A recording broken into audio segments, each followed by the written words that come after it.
Ask Me Anything by Redmond E.T.S. I spent a year in a Bangkok prison. Ask me anything. I've told this story before in comments, but I just got asked to do this in a thread I made.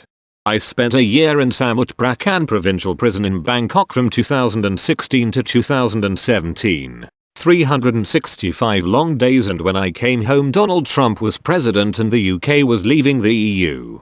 I'm still not fully caught up with how all that happened, but ask me anything about my time inside, as the only white British man there. I promise you it's not that exciting. But it may be interesting to some. I've been asked for interviews about it before, but I've always been reluctant because interviews depend on the questions asked. So I'm curious how Reddit can do. What do you really want to know?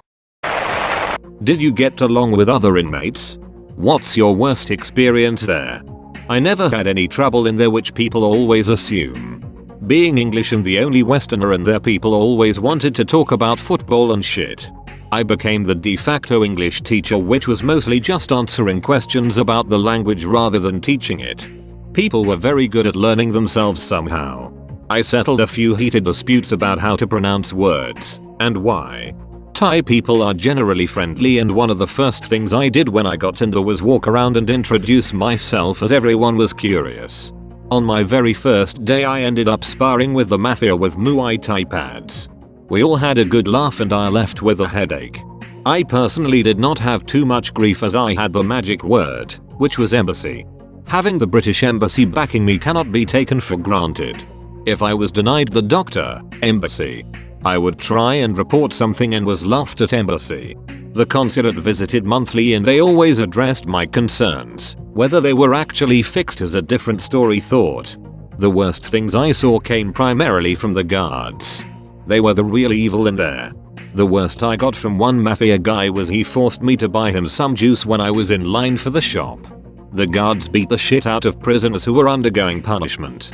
Which is what happened if you broke any rules. Shackled in heavy chains for 90 days and beaten on the sports ground every weekend. Made to roll in dirt and run around while being screamed at. The guards were cunts. They knowingly fed pork to Muslims once, which nearly caused a riot. I saw one fight personally between prisoners which was orchestrated by the guards. A guy was let into the block from another part of the prison. Walked in and just started beating the shit of this guy. It was the weekend guards doing all this shit. The ones there during the week were fairly friendly. I'd work out with one of them and pretend I knew anything about football. Some poor bastards were bullied a bit. I certainly saw some fucked up shit, but there was no raping or stabbing. Just fucking trauma wherever you look. I have been diagnosed with CPTSD because it was 365 days of shit. Were Muslims from foreign countries? How many foreigners were there? How common were sexual activities between inmates? I am still in contact with a guy from Pakistan who had lived in England for 20 plus years. The most fluent English speaker there. But most of the Muslims were from the Middle East and Africa. A lot of the foreigners were African working illegally. But there was Ukrainians, Russians, Tibetans, Chinese, and one other English guy for a few days. There were of course lady boys in there, but they were segregated from us, but also in the same block. They did all the laundry and stereotypical feminine tasks. Some were prison hardened and very butch. Some were quite young and pretty.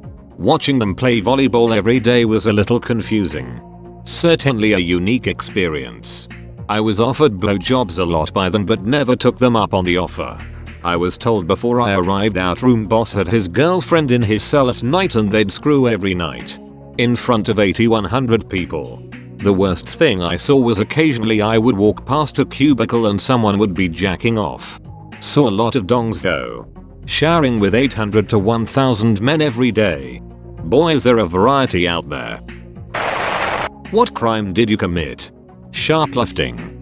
Something you would get a slap on wrist for in most countries, but the context is where this story becomes long. On my way to the airport to go home I was offered some Valium from a dude on the coach. Slept the whole journey, and when I got to the airport realized I was 14 hours early. Decided to take more Valium and sleep. Which never happened because I had just slept for 12 hours. Took more Valium and went to get some food when I was hungry. This included a few beers. What happened after that is not entirely clear. I know I checked in and I walked out of the duty free with a basket of stuff into another shop. I had no idea what planet I was on. I was accosted by a bunch of policemen and I couldn't even tell them my name. Where I really messed up was I signed a confession which was in Thai before being booked in. I had no idea what was going on and just assumed I'd have to get a later flight or something. Oblivious. When court finally came around, you can't really retract a confession, nor really argue anything because I never set foot in a courtroom. My sentence was 2 years. Which is cut in half if you plead guilty. Certainly a bit of a shock. Even my interpreter was crying about it. Freaking wild. If I had any money available I could have bribed my way out in various stages of the process. But they just wanted more and more each time. The British Embassy said they would get me out of the country if I could at least get bail. But I could never come back to the country. I was banned from Thailand up until June of last year. Do you plan on going back? Nope. I've been a few times over the years and that's enough Thailand for me. How small were the cells and how many were locked up in each? Did you have beds, or just the floor? Just the floor with a thin blanket that was washed daily and never the same one. The cells were designed to hold 55-60 people officially. But there was never less than 80 and sometimes as many as 110-120. So very tight. How's the food? Can you prep your own? The food served by the prison was rice with some kind of soup or broth. You'd be lucky if you got any meat because it was the prisoner serving it and they'd just scrape the top and you'd get nothing as a foreigner. I can't eat rice anymore because it brings back bad feelings. Rice is whack. The best meal was when they served fish. You'd be lucky to get a fish head in your soup. Lucky. There was a shop that was run by prisoners too, so that was corrupt as fudge. The whole economy ran on Nescafe 3-in-1 coffee sachets. They equaled 5 baht each and was how you bought most snacks and food. All the good shit was siphoned off to markets that weren't allowed. You'd buy coffee from the shop and buy snack from other people. All that coffee would end up back in the prison shop inventory as the prisoners had full control over all the accounts. If you had money in your account you could do okay. There was some fairly good food available that was made in the prison. I rarely had any money. I bought a chocolate cake for my birthday and ate the entire thing. Thanks Gran. The main thing I purchased was tobacco, noodles and Vitamilk, which was essential to stay alive really. It's vitamin enriched soy milk, the only thing of real substance available. We would put that in a plastic bottle and add milk loaf which we tied into pieces to take to our room at night. Because we were allowed food, just liquids. We would have this bottle of soy milk and bread we would eat throughout the night.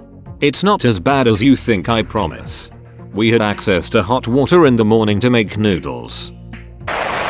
You keep saying you saw people bullied. What kind of bullying we talking about?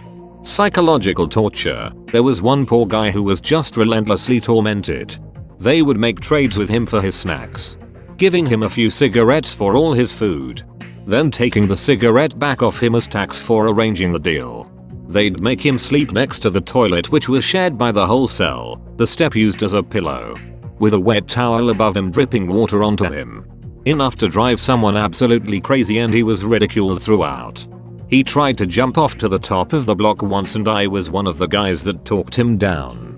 For this act he was punished and put in chains for 90 days. I couldn't handle seeing this every night so I had to move cells.